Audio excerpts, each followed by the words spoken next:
In high school, I joined a pro-life club, and I went to a bunch of conferences, received a lot of training in pro-life apologetics, and that is so key because as I learned more about the pro-life argument, I grew in confidence in sharing it with others.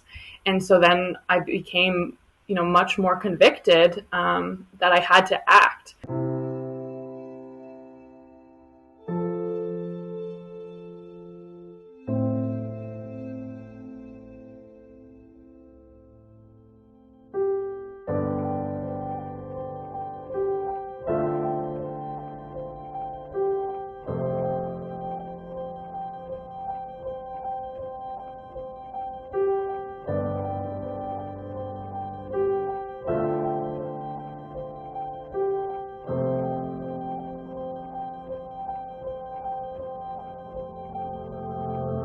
Hi folks, and welcome to Humans of the Pro-Life Movement, a segment of the Pro-Life Guys podcast where we highlight the incredible women and men across the country and around the world who are making sacrifices of their time and energy for the help of preborn children, those who are the weakest and most vulnerable among us. And today I'm joined by a very cool person, Josie from Campaign Life Coalition. How are you doing, Josie?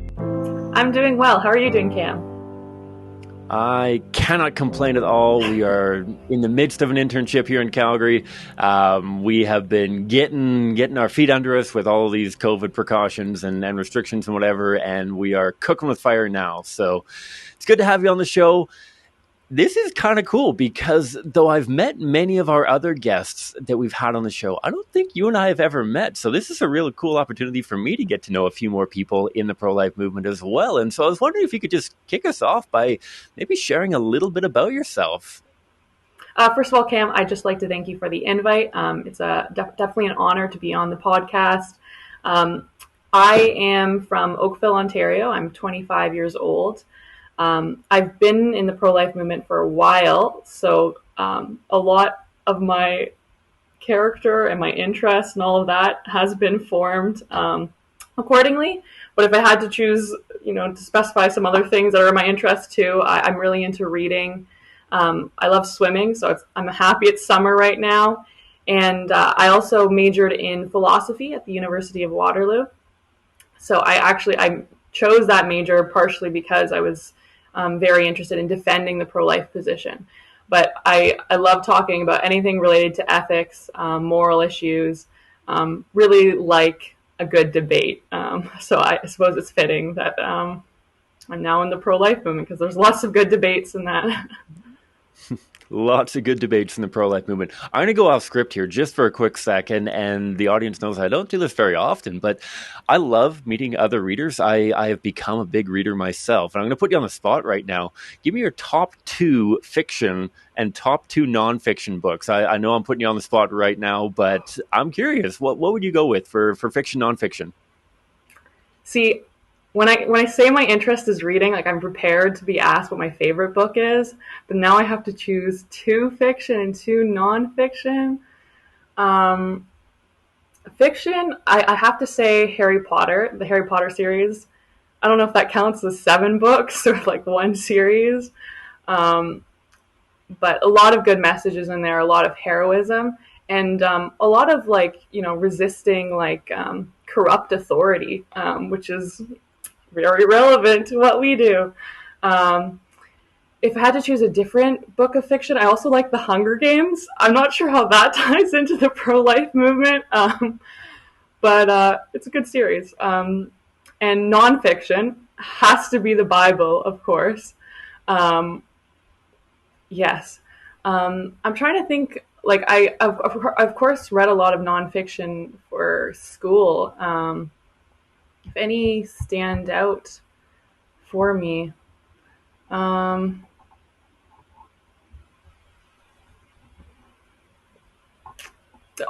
none come to mind. I'm much more of a fiction reader than a nonfiction reader, and I'm sure afterwards I'll be like, oh, I should have mentioned this, and I'll feel ashamed.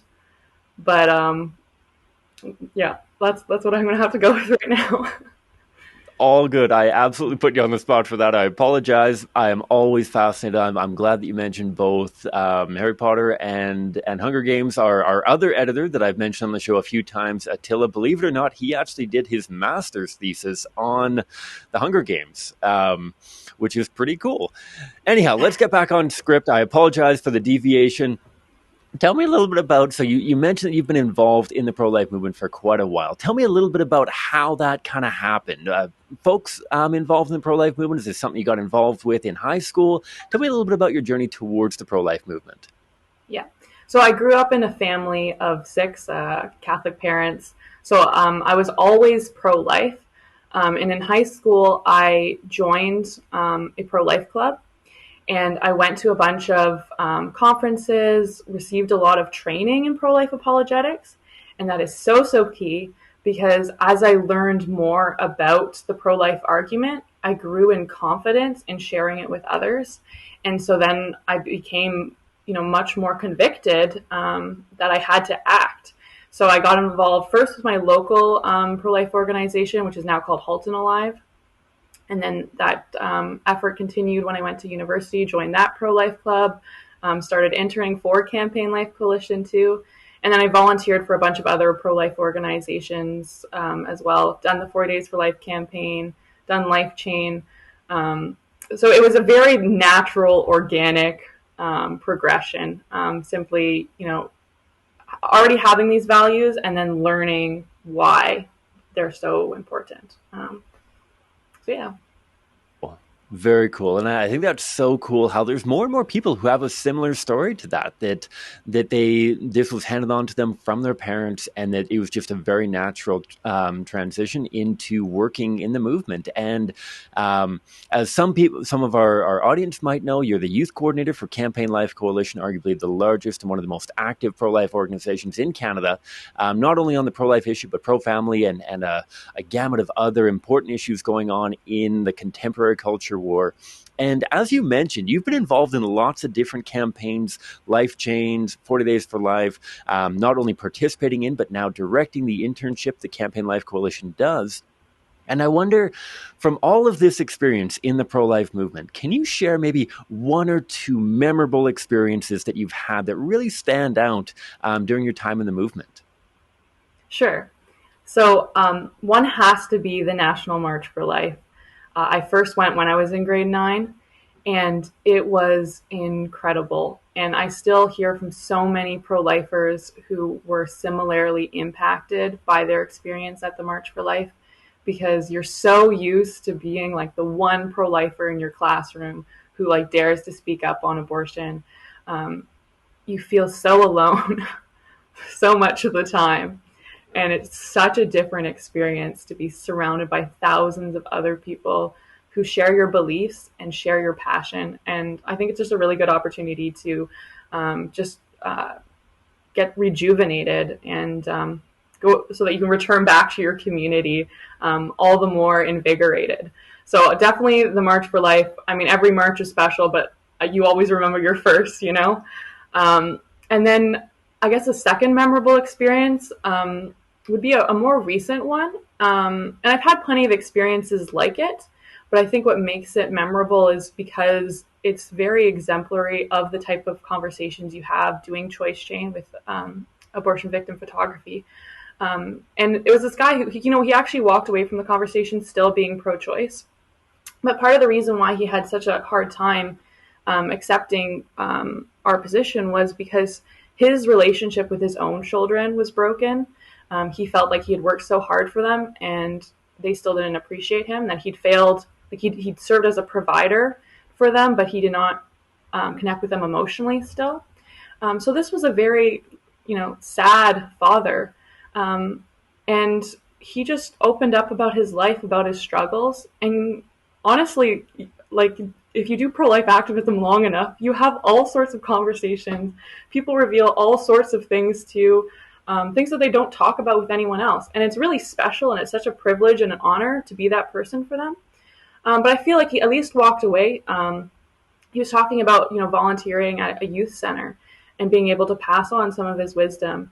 And I just, encouraged him to keep trying to rebond with his children.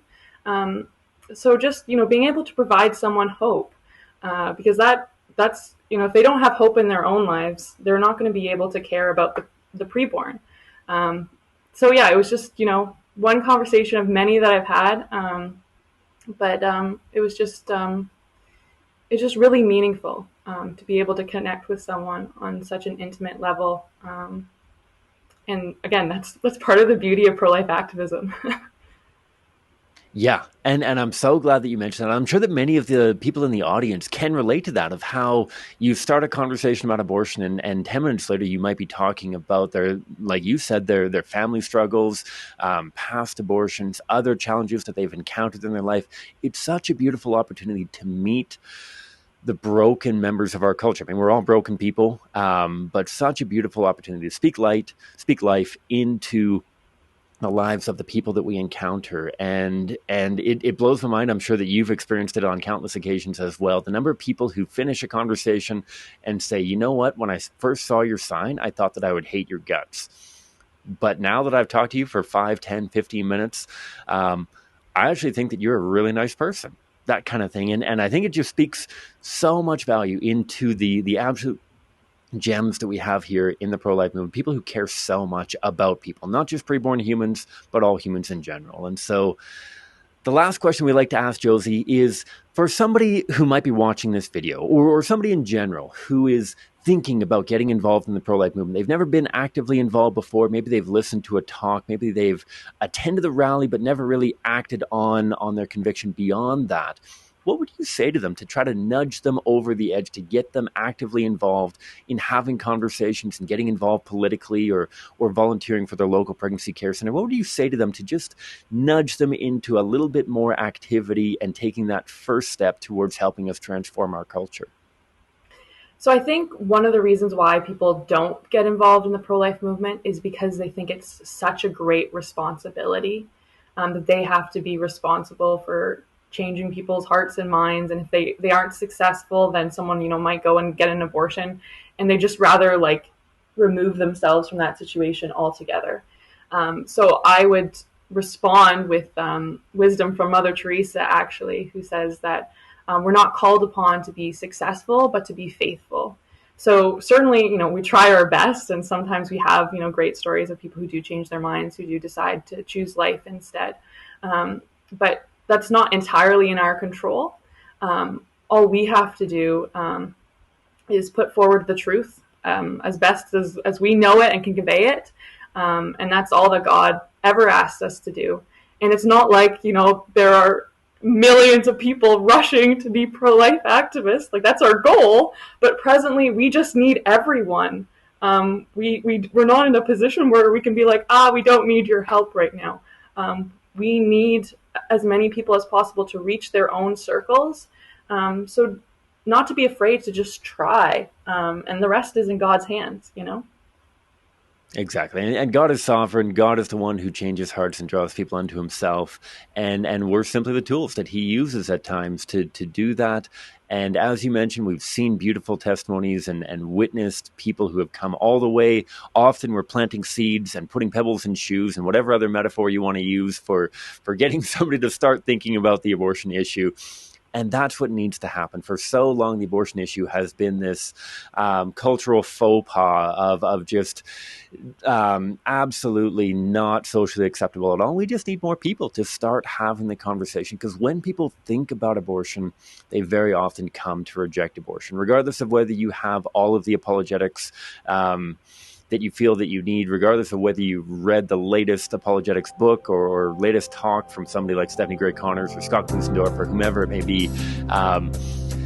You can do something. And if you can get somebody thinking about the issue, that's often the first step towards them accepting the pro-life worldview. And so, Josie, thank you so much for joining today for Humans of the Pro-Life Movement.